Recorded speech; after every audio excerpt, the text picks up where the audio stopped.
샬롬 반갑습니다. 1월 10일 수요일 새벽 하나님께 올려드립니다. 믿음이 없이는 함께 찬양 부르십니다.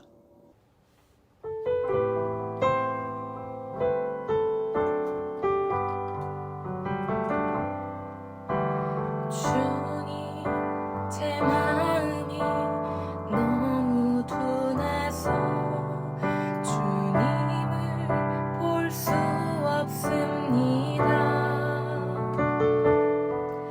이 땅에 속하여 이 땅만 보다가 주님 손을 놓쳤습니다. 나는 나그네로 왔는데 왜 주저앉게 되었나. 나는 정직이인데 언제부터 내 삶의 주인이 되어버렸나.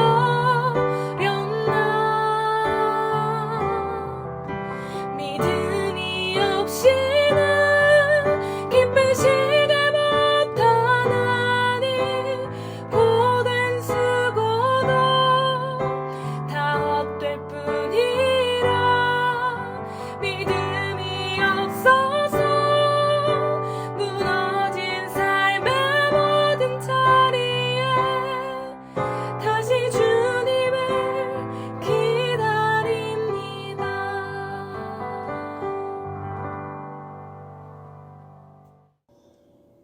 오늘 말씀은 고린도전서 9장 15절에서 18절, 고린도전서 9장 15절부터 18절까지입니다. 함께 읽겠습니다. 그러나 내가 이것을 하나도 쓰지 아니하였고 또 이 말을 쓰는 것은 내게 이같이 하여 달라는 것이 아니라 내가 차라리 죽을지언정 누구든지 내 자랑하는 것을 헛된 대로 돌리지 못하게 하리라.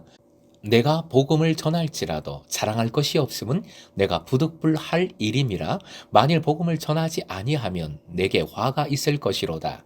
내가 내 자의로 이것을 행하면 상을 얻으려니와 내가 자의로 아니한다 할지라도 나는 사명을 받았노라.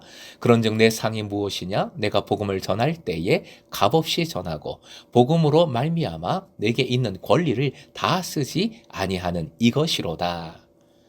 오늘의 기도 제목, 섭섭하고 답답할 때 다시 복음으로 돌아서게 하소서. 섭섭하고 답답할 때 다시 복음으로 돌아서게 하소서. 9장은 바울 사도 자신의 사도권에 대한 말씀입니다.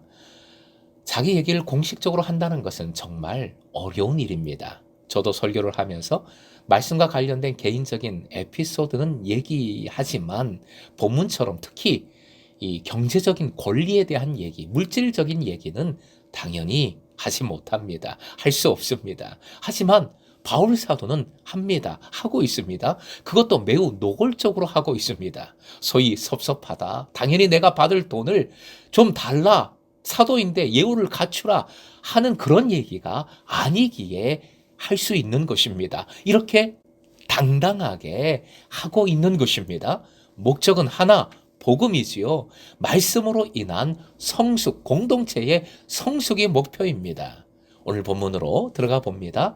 15절 첫 구절, 그러나 내가 이것을 하나도 쓰지 아니하였고 라고 합니다. 즉 바울 사도는 자신이 가지고 있는 복음 선포자로서의 특권을 하나도 사용하지 않았음을 강조합니다. 실제로 바울 사도는 제1차 선교에서부터 3차 선교 여행에 이르기까지 자기가 벌어 스스로 채우면서 복음을 증거했습니다. 빌립보서 4장에서 빌립보 교회로부터 받은 재정은 수고에 대한 물질적인 대가라기보다 바울 사도 자신을 위한 사랑의 표시로 받아들였습니다. 또 이 말을 쓰는 것은 내게 이같이 하여 달라는 것이 아니라 라고 합니다. 말씀드린 대로 돈 달라 하는 것이 아니다. 오해하지 말라 말하고 있는 것이지요. 내가 차라리 죽을지언정 이란 표현은 이러한 오해를 아주 단호히 거부하고 있는 강한 표현입니다. 내 자랑하는 것을 헛된 대로 돌리지 못하게 하리라 합니다. 바울 사도의 말은 자랑으로 보일 수 있을 겁니다. 자랑 맞습니다. 그러나 바울의 자랑은 인간적인 자랑, 세상적인 자랑이 아니지요. 오직 십자가의 길을 가는 자기의 연약함과 고난에 대한 자랑입니다. 자랑의 목적은 오직 한 가지, 고린도 교우들을 성숙하도록 하기 위함입니다. 한편 죽음까지 단언하고 있는 15절은 바울 사도가 받고 있는 비난과 갈등이 얼마나 큰 것인지를 짐작하게 하며 또 그것이 얼마나 잘못된 것인지를 잘 보여줍니다. 사역자의 아픔과 답답함, 외로움을 잘 느끼게 해주지요. 여러분, 사역하다 힘들 때 가장 먼저 내가 복음의 길로 잘 가고 있는가, 그것을 점검해야 하고요. 또 그렇게 그 길을 가고 있다면, 그 길에서 오는 아픔이라면 바울 사도를, 예수님을 꼭 생각하십시오. 16절, 예수 그리스도의 복음에 붙잡힌 바울 사도 자신을 나타냅니다. 이 소명이 확실하기에 고난도 감내하는 것입니다. 이는 감히 자기 자신과 같은 사람에게 복음을 맡겨주신 하나님의 위대하심에 대한 바울 사도 자신의 역설적인 고백입니다. 또한 참된 자유로 이끄시는 하나님의 놀라운 힘에 대한 표현이기도 하고요.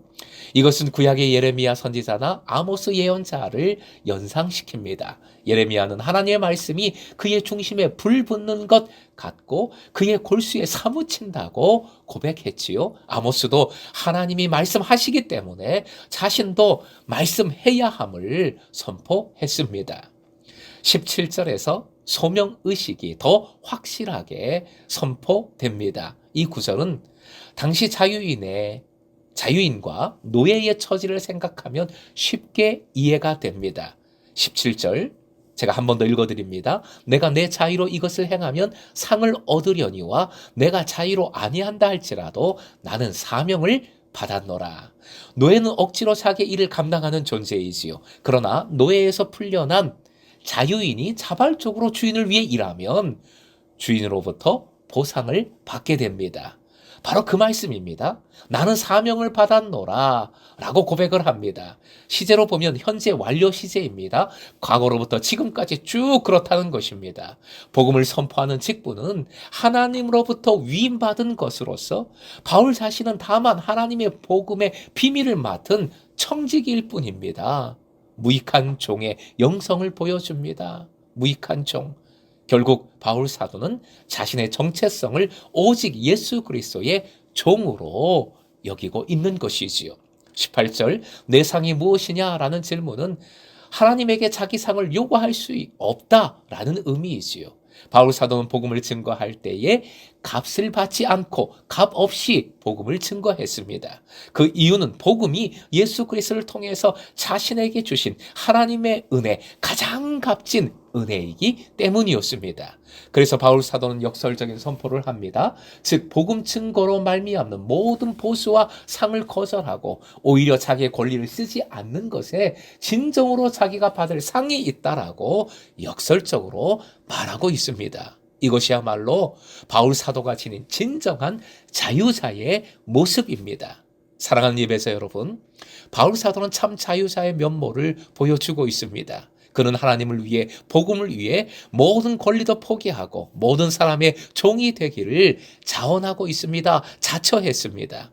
바울 사도는 이 모습을 통해 그가 진정한 사도가 아니라는 다른 교우들의 비난에 대해 대답함과 동시에 교회 안에 연약한 자들이 실족하지 않도록 오히려 강한 자들이 그들을 기쁜 마음으로 도울 것을, 섬길 것을 가르치고 있는 것이지요. 당시 고린도 교회에 자기를 자랑하는 강한 자들, 교만하는 자들에게 보여주는 모범이면서 지금 우리도 따라야 할 모범입니다. 바로 이 모습이 예수 그리스도의, 예수님의 모습이기 때문이지요. 사랑하는 금성의 제자 여러분, 예수님의 소명과 사명의 모습을 기억하십시다. 내 권리를 빼앗겨 섭섭하고 힘들 때, 오해받아서 답답하고 짜증날 때, 내 상이 무엇이냐 하는 바울 사도의 질문을 던져보십시다. 내 상이 무엇이냐?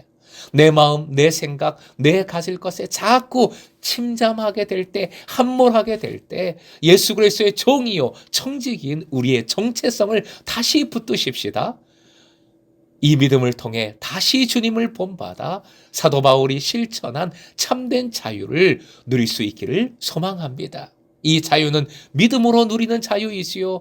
그때그때 섭섭함과 답답함이 자꾸 몰려옵니다. 섭섭마귀가 제일 무섭다 하지 않습니까? 그럴 때마다 다시 복음을 붙들고 주님의 자유를 덧입어 새롭게 날아오르는 여러분, 오히려 공동체를 위해 내 권리를 내려놓고 복음을 펼쳐나가는 제자 되시길, 참된 금성의 제자 되어 주시길 주님의 이름으로 축원드립니다.